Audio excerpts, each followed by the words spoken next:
Welcome. Today we're going to explore one of the most powerful ideas in mathematics and probability theory, Bayes' theorem. Now, at first, Bayes' theorem looks like just another equation. But don't let the formula fool you. This single idea is used in medicine, artificial intelligence, spam filters, scientific research, and even weather forecasting. In fact, every time we update our beliefs after receiving new information, we're using the same principle behind Bayes' theorem. So let's begin with a simple question. Imagine you take a medical test. The test is 99% accurate. A few minutes later, the result arrives. Positive. Now here's the question. What is the probability that you actually have the disease? Most people immediately answer 99%. After all, the test is 99% accurate. That seems perfectly logical. But surprisingly, that answer is wrong. And understanding why it's wrong will help us understand one of the most important concepts in probability. Let's start by defining two events. Event A represents having the disease. Event B represents receiving a positive test result. At first glance, these events seem almost identical. But mathematically, they're very different. A person who has the disease will often test positive. But a person who tests positive does not necessarily have the disease. And that small distinction changes everything. This brings us to an important concept called conditional probability. Instead of asking, does this person have the disease, we ask a more specific question. What is the probability that this person has the disease, given that the test result is already positive? That's the question Bayes' theorem is designed to answer. Now, before we calculate anything, we need some background information. Suppose only 1% of the population has this disease. That means out of every 100 people, only one person is expected to be sick.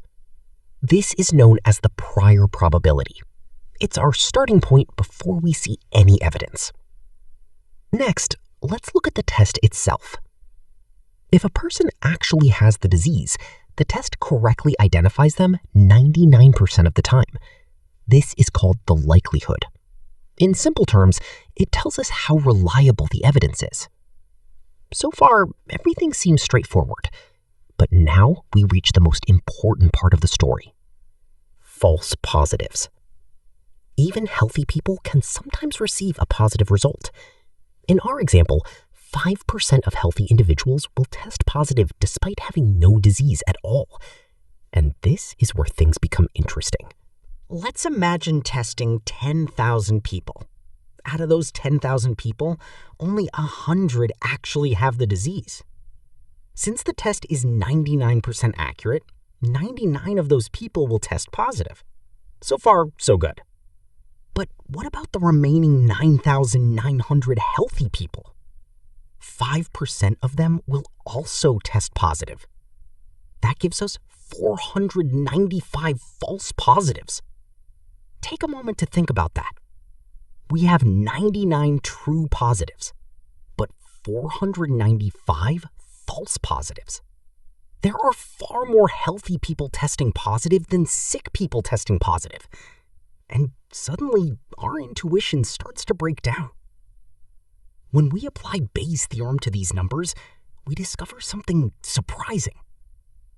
The probability of actually having the disease after receiving a positive test result is only about 16.67%. Not 99%. Not even 50%. Just 16.67%. Why?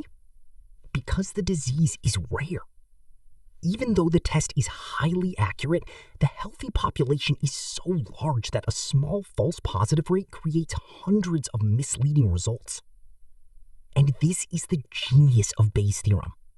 It forces us to consider both the evidence and the context. Not just the test result, but also how common the disease is in the first place. And that's why Bayes' theorem is so important. Doctors use it when interpreting medical tests. Scientists use it when evaluating evidence. Artificial intelligence systems use it when making predictions. Spam filters use it when deciding whether an email belongs in your inbox. In every case, the process is the same. Start with a belief, observe new evidence, update the belief. That's Bayesian reasoning. And in many ways, that's also how science itself works. So the next time you hear a prediction, a diagnosis, or a scientific claim, remember this lesson. Evidence matters, but context matters too. And Bayes' theorem gives us a mathematical way to combine both.